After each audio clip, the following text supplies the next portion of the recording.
নমস্কার, জয়ন্ত কৃষ্ণে আপনাদেরকে স্বাগত। কয়েকদিন টানা বৃষ্টির পর আজ সূর্য উঠেছে, সূর্যি মাথা আছে, রোদ দিচ্ছে, গাছগুলোর মুখে মনে হচ্ছে যে মুখে হাসি ফুটেছে। দেখতে আমার ভালো লাগছে, গাছগুলোর স্বস্তি হয়েছে। তো আজকে জানাবো যে ভেন্ডি গাছের রোগ পোকা নিয়ন্ত্রণ কীভাবে করবেন।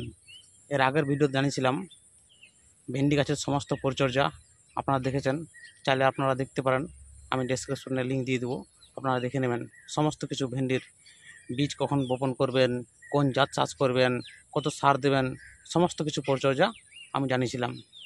তো আজকে ভিডিও জানাবো ভেন্ডি গাছের রোগ পোকা নিয়ন্ত্রণ কীভাবে করবেন। তো ভিডিওটি কন্টিনিউ দেখুন, কেটে কেটে দেখুন না, তা না হলে বুঝতে পারবেন না। আর আপনি যদি প্রথমবার দেখছেন চ্যানেলে, তো অবশ্যই চ্যানেলটি সাবস্ক্রাইব করুন, পাশে থাকা বেল আইকনটি ক্লিক করবেন। দেখছেন প্রচণ্ড রোদ, গাছে একটি হাতে ছাতা আর একটি হাতে ফোনটি ধরে আছে, আর আপনাদের জন্য ভিডিও বানাচ্ছি। তো চলুন মেন মেসেজ যাই। বর্ষাকালে ভেন্ডি চাষ করা সুফলও আছে, আবার কুফলও আছে। গ্রীষ্মকালের তুলনায় গ্রীষ্মকালে কি হয়, চাষ করলে সাদা মাছির আক্রমণটা প্রচণ্ড হয়, কিন্তু বর্ষাকালে কম হয়। কারণটা কি, বৃষ্টির জলে সাদামাছি নষ্ট হয়ে যায়, এই জন্য সাদামাছির আক্রমণটা কম হয়, আর মৌজাক ভাইরাসের প্রভাবটাও অনেক কম থাকে। তো আজকে ভিডিও জানাবো আমাদের মেন শত্রু হচ্ছে ভেন্ডি গাছের সাদামাছি আর হচ্ছে ফল ছিদ্রকারী পোকা। এই দুটোকে কন্ট্রোল যদি করতে পারেন, আপনার ফলন খুবই সুন্দর হবে। তো সর্বপ্রথম এই দুটো বিষয় নিয়ে আলোচনা করব, যে সাদামাছি কীভাবে কন্ট্রোল করবেন আর ফল ছিদ্রকারী পোকা বা লেদা পোকা কীভাবে দমন করবেন। তো চলুন দেখে নিই। ভেন্ডি গাছের প্রধান মেন শত্রু হচ্ছে ফল ছিদ্রকারী পোকা বা লেদা পোকা। একে দমন করতে হলে সর্বপ্রথম বুঝতে হবে যে লেদা পোকাটি কোথা থেকে এলো। ওর তো ডানা নেই, ছোট্ট ছোটো পা, হুট করে উড়ে চলে এলো সাদা মাছির মতন, তা তো নয়। অ্যাকচুয়ালি হয় কি, যখন দেখবেন আপনার ফসলে লেদা পোকা আক্রমণ হয়েছে, তার ঠিক 7 দিন আগে মা পোকাটি ডিম পাড়ে চলে যায়। তারপর সেই ডিম থেকে লার্ভা হয়ে মানে ফলের মধ্যে ঢুকে যায়, আরও শ্বাস কুড়ে কুড়ে খায় আর আমাদের ফসল নষ্ট করে। এর ফলে কিন্তু প্রচণ্ড হারে আমরা ক্ষতি হয়, মার্কেটে বিক্রি হয় না, কেউ নিতে চায় না, প্রচণ্ড হারে কিন্তু আমাদের কৃষক ক্ষতিগ্রস্ত হয়। তো সর্বপ্রথম আমাদের মাথা রাখতে হবে যে মা পোকাটি যেন গাছে না বসতে পারে।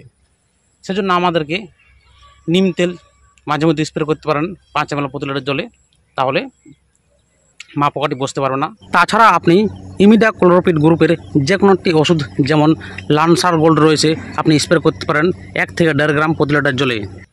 তাতে মা পোকাটি বসলে ডিম নষ্ট হয়ে যাবে বা বসতেই পারবেন মা পোকাটি। আর যদি আপনার আক্রমণ হয়ে যায়,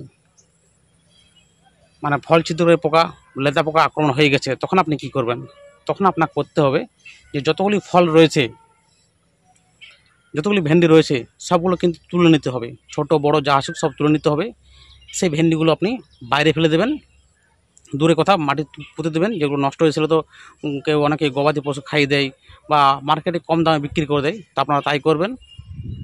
আর তারপর আপনাকে নোভালরন প্লাস ইমামেক্টিন বেনজয়েড গ্রুপের যে কোনো একটি ওষুধ ভালো কোম্পানি দেখে কিনবেন, কারণ কোম্পানি অনুযায়ী কিন্তু ভালো কাজ হয়। সেই অনুসারে আপনি কিনবেন, আর তারপর সব 10 দিন পর পর 2 বার স্প্রে করবেন নোভালরন প্লাস ইমামেক্টিন বেনজয়েড যে কোনো একটি গ্রুপের ওষুধ 2 ml প্রতি লিটার জলে স্প্রে করবেন। তাতে কিন্তু সম্পূর্ণভাবে কিন্তু লেদা পোকার আক্রমণ চলে যাবে, আপনার ভেন্ডি সুস্থ হয়ে যাবে। এরপর জানাবো আপনাকে যে সাদা মাছি কীভাবে দমন করবেন। তো চলুন দেখে নিই। ভেন্ডি গাছের প্রধান অন্যতম শত্রু হচ্ছে সাদা মাছি। দেখেন গাছ নাড়লেই দেখতে পাচ্ছি উড়ে বেড়াচ্ছে। এটি হচ্ছে ভয়ঙ্কর ক্ষতিগ্রস্ত আমাদের ভেন্ডি করে। গাছের রস চুষে খায়, পাতার রস চুষে খায়, এর ফলে কিন্তু গাছ গ্রোথ কমে যায়, ফলন কমে যায়, আর সেই সাথে সাথে কিন্তু মৌজাক ভাইরাস ছড়িয়ে দেয়। তো আমাদেরকে সাদামাছি দমন করতে হলে মাঝে মধ্যেই কিন্তু আমাদের থায়োথামাক্সাম গ্রুপের যে কোনো একটি ওষুধ আপনাদেরকে 2 গ্রাম প্রতি লিটার জলে স্প্রে করতে হবে, তাহলে কিন্তু সম্পূর্ণভাবে ওই সাদামাছির আক্রমণটা চলে যাবে। এই দেখছেন আমার গাছ কিন্তু খুব সুস্থ রয়েছে, ফলন ধরছে। ভেন্ডি গাছের কি কি রোগ হয়, কি ধরনের রোগ হয় যার ফলে আমাদের ভেন্ডি গাছ নষ্ট যায়। সর্বপ্রথম যখন আমরা ভেন্ডি গাছ রোপণ করি, গাছের বয়স যখন 2 পাতা হয়, তখন কিন্তু গোড়া পচা রোগের সম্ভাবনা বেশি থাকে। তো গোড়া পচা রোগের একটি ভিডিও আমি অলরেডি বানিয়েছি, এই জন্য আর বিস্তারিতভাবে জানাচ্ছি না, আপনারা চাইলে দেখতে পারেন, আমি ডেসক্রিপশনে লিঙ্ক দিয়ে দেবো, আপনারা দেখে নেবেন একটু কষ্ট করে। আমার ভেন্ডির ফিল্ড দুটো রয়েছে, এই যে এদিকে একটি আরেকটি রয়েছে এদিকে। এদিকের ভেন্ডি ফিল্ডে আমার কোনো প্রবলেম হয়নি, সমস্যা হয়নি, সুন্দর ফলন হচ্ছে, কোনো রোগ দেখছি না।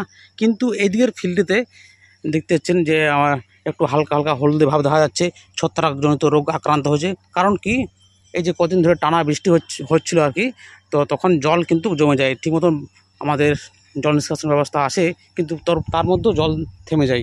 তো এই জন্য আমি মেটাল এক্সেল দিয়েছি 1 গ্রাম থেকে 1.5 গ্রাম প্রতি লিটার জলে, আপনারাও দিতে পারেন। তাছাড়া আরও অনেক কিছু রয়েছে, সিস্টেম ফাঙ্গিসাইড, যেমন কার্বন ডাইজাইম প্লাস ম্যানকোজেব গ্রুপের সাপ রয়েছে, স্প্রিন্ট রয়েছে, এগুলো আপনি দিলে কিন্তু সপ্তাহখানেক পরপর 2 বার দিলে একদম সম্পূর্ণভাবে ঠিক হয়ে যাবে। এই যে হালকা হালকা দেখা যাচ্ছে হলদে, অনেকটা কমে এসছে, মেটাল এক্সেল দিয়েছি তাই। তো আপনারাও দিতে পারেন। এটি দুটি কারণ হতে পারে, এই যে কন্টিনিউ জল হচ্ছে, স্যাঁতস্যাঁতে আবহাওয়া, সেই কারণেও হতে পারে। আরটি হচ্ছে সাদামাছির কারণে। তো সাদামাছি হচ্ছে মোজাইক ভাইরাসের বাহক। যদি ধরুন এই গাছে মোজাইক ভাইরাস আক্রান্ত হয়েছে, তো সাদামাছি করে কি, এই গাছের রস চুষে খায়, এই গাছ থেকে রস চুষে খেয়ে অন্য গাছে যাচ্ছে, এই গাছে বসছে, তো ওর সাথে সাথে কিন্তু ওই মোজাইক ভাইরাসটি নিয়ে আসছে, বহন করে, আর এই গাছেও আক্রান্ত হচ্ছে। এই জন্য আমাদেরকে সাদামাছিকেও দমন করতে হবে, তার সাথে সাথে কিন্তু ছত্রাকনাশক ওষুধও স্প্রে করতে হবে। যেটি বললাম স্প্রিন্ট বা সাপ বলে ওষুধ রয়েছে, খুব ভালো ওষুধ, সস্তার মধ্যে পাওয়া যায়, কিন্তু খুব ভালো কাজ করে। 1 থেকে 1.5 গ্রাম প্রতি লিটার জলে দেবেন। ভেন্ডি চাষ করুন বা অন্য কিছু চাষ করুন, রোগ পোকা নিয়ন্ত্রণ বা কম করতে হলে আমাদের গভীরভাবে লাঙ্গল দিতে হবে, মাটি ভালোভাবে তৈরি করতে হবে, তারপর লাইন টু লাইন ডিস্টেন্স অনুযায়ী চাষ করতে হবে, তারপর বীজ অবশ্যই শোধন করতে হবে। তাছাড়া পরিষ্কার পরিচ্ছন্ন চাষবাস, আগাছা নিয়ন্ত্রণ করতে হবে, তাহলে অনেকটা রোগ পোকা নিয়ন্ত্রণ হয়। আর জলসেচ, অতিরিক্ত জলসেচ করবেন না, নিয়ম অনুযায়ী জলসেচ করবেন। তাছাড়া রাসায়নিক সার অতিরিক্ত ব্যবহার করবেন না, গোবর সার দেবেন, রাসায়নিক সার নিয়ম অনুযায়ী ব্যবহার করতে হবে। এই ভিডিওর মাধ্যমে আপনাদেরকে ভেন্ডি গাছের গুরুত্বপূর্ণ কতগুলি সমস্যা বললাম, রোগ পোকা নিয়ে আলোচনা করলাম। তো অবশ্যই ভিডিওটি যদি ভালো লাগে তো অবশ্যই শেয়ার করবেন, কমেন্ট করবেন। আপনাদের যদি কৃষিভিত্তিক অন্য কোনো সমস্যা হয়ে থাকে তো অবশ্যই কমেন্ট করুন, আপনাদেরকে তৎক্ষণাৎ ভিডিও বানিয়ে পোস্ট করব।